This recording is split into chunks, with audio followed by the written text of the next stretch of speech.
everyone, and welcome to The Business Takeaway, a videocast series where we interview various professionals in the advertising, marketing, and public relations industry. I'm the CEO, founder, and your host for today, Aditi Gunda.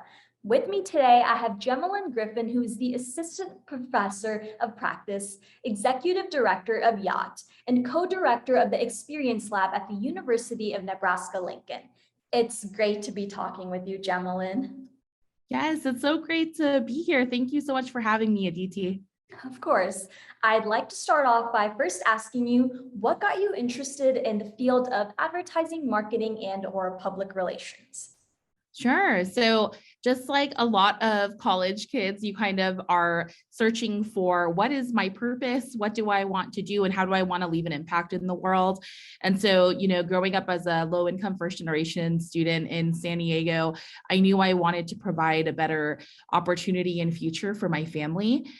Growing up with a single mom, you really learn the value of a dollar and the value of hard work. And she instilled that within me. Also culturally, just being first generation Filipino American, as an immigrant, it really was an opportunity for me to reflect on how do I want to leave an imprint with my future, and how do I want to impact communities.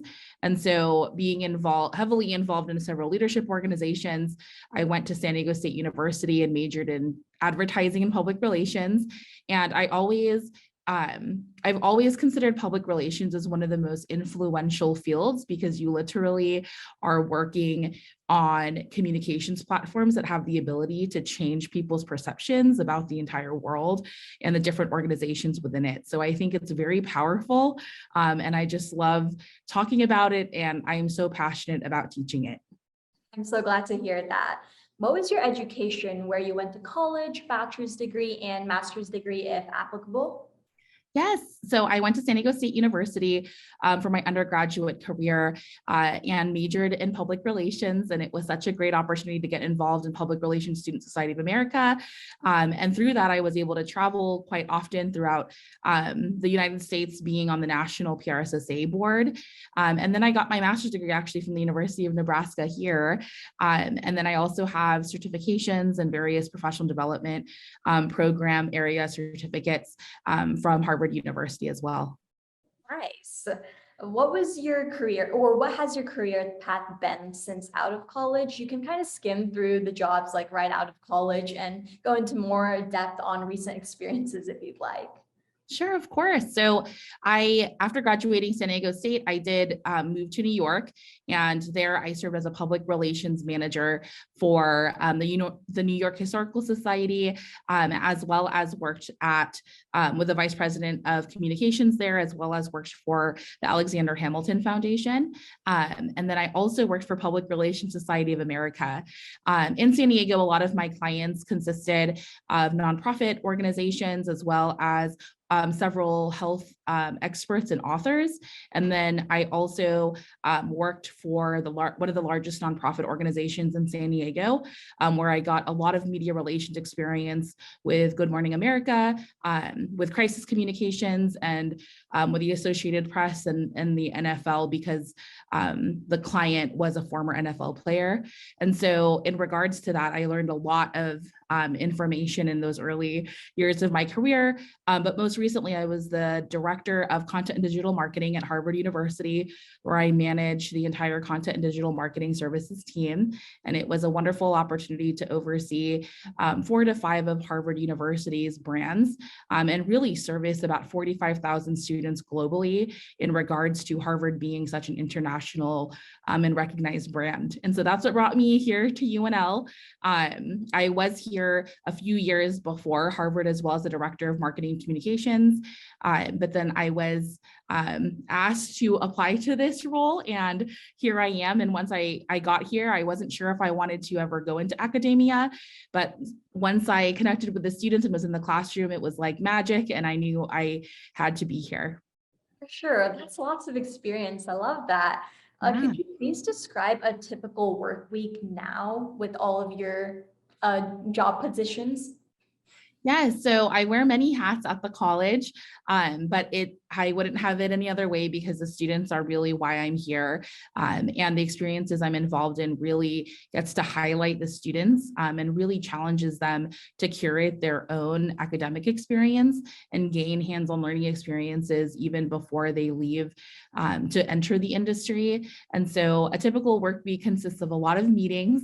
I am constantly in meetings, whether it's client meetings, meetings with prospective clients, in the future, meetings with administration or individuals in our community or across the university to represent the various hats that I do wear, whether it's the executive director of Jacht or the director of BUI or the co-director of the Experience Lab. So it really is a multifaceted experience. And I would say no one day is ever alike.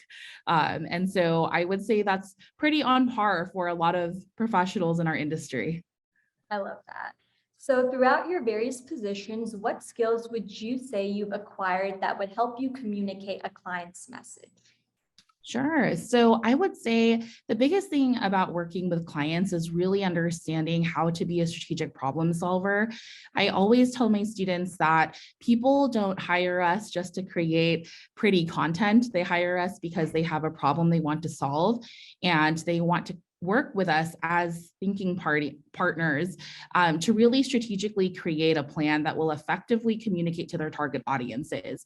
And so unless you are able to clearly articulate your brand message and really have your audience buy into that message, it's quite difficult to be able to persuade individuals' perception of your brand. And so as a PR professional, I always live in between the organization that I'm representing and then the stakeholders of that organization. And my job is to really make sure that the communication through both of those parties are efficient and effective.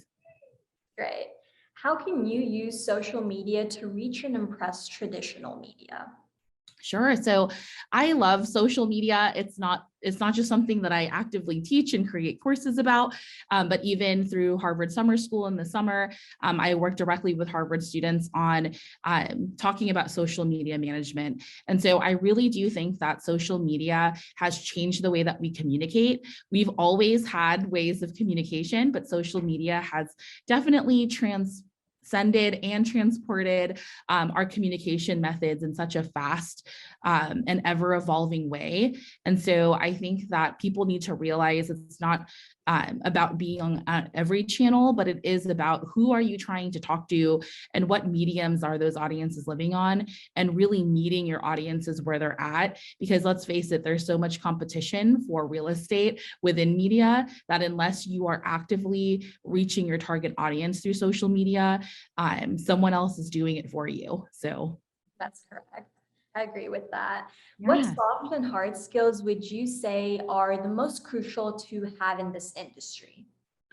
So that's a great question. There was actually a Harvard study done where the top Fortune 500 companies were asked, what are those top skill sets that students need to learn? And by far, it was overwhelmingly about soft skills, right? It's really easy for us to learn hard skills. In fact, artificial intelligence and the way that AI is evolving, it's projected that a large percentage of our communications roles will be filled by AI.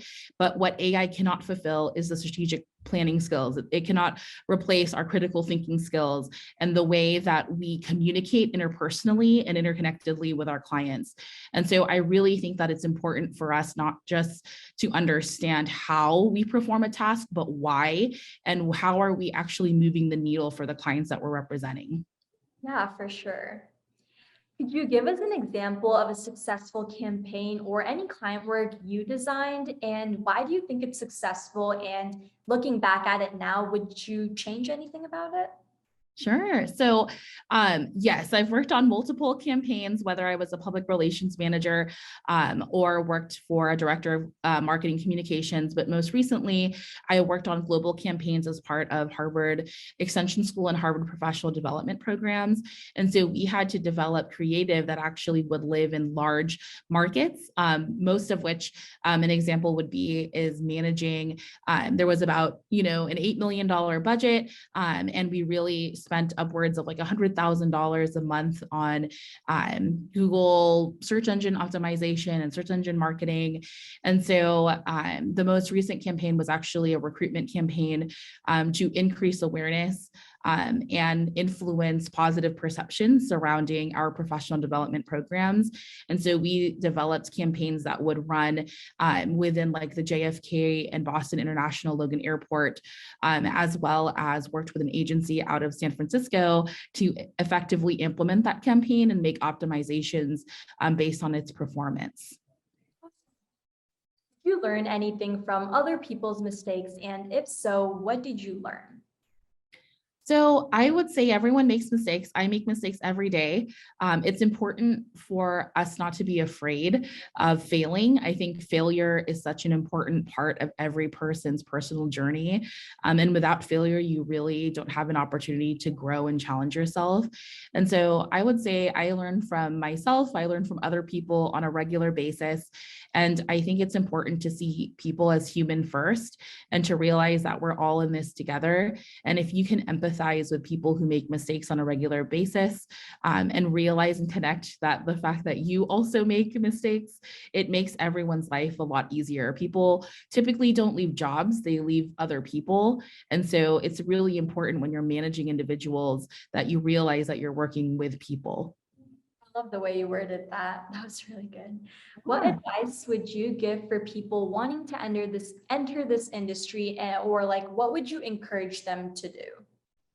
Sure. So I would say as much as you can do exactly what you're doing at Aditi. I'm so impressed with your level of professionalism, and you as a student are not afraid to undertake a platform in which you can be relevant to audiences that need it. And so students just need to be entrepreneurial by spirit. There's so much competition. There's going to be more than 1 million jobs in our industry in this upcoming decade. And so how are you going to position yourself in a way that differentiates you from your competitors? Right? At the end of the day, you look to your left, you look to your right in your classes, and those are your competitors, but they're also going to be your future colleagues. And those are the colleagues and former students and classmates of mine that I rely on today to expand my network, to connect with my students for job opportunities. And so it's really important to start developing relationships early on in your career, as well as get involved across multiple channels of leadership and management opportunities, both in the community and across the university. Thank you. Lastly, is there just anything else you'd like to add on about your journey in this field, or just any more advice? Yeah, I mean, I think that the work is never done. I think that our future, more than ever, we don't know what the next 10 years will look like within our industry. And so now with all the implications around social media and technology and some of the ethics surrounding these topics, it's so important for future generations, including myself, to have discussions around what is the impact of the work that we do, and why is it so important that we continue to represent the public relations profession so effectively. And so just remembering that at the end of the day, what we do in our work is advocacy work, and how we advocate for our clients is such an important reflection of who we are and the work that we do. And so never forget the ethical, humanistic side of the technology and the work that we do strategically, and let that be really the guiding light moving forward. Awesome. Well, then that concludes the interview. Thank you so much for your time, Jemalyn. It was truly a pleasure talking to you.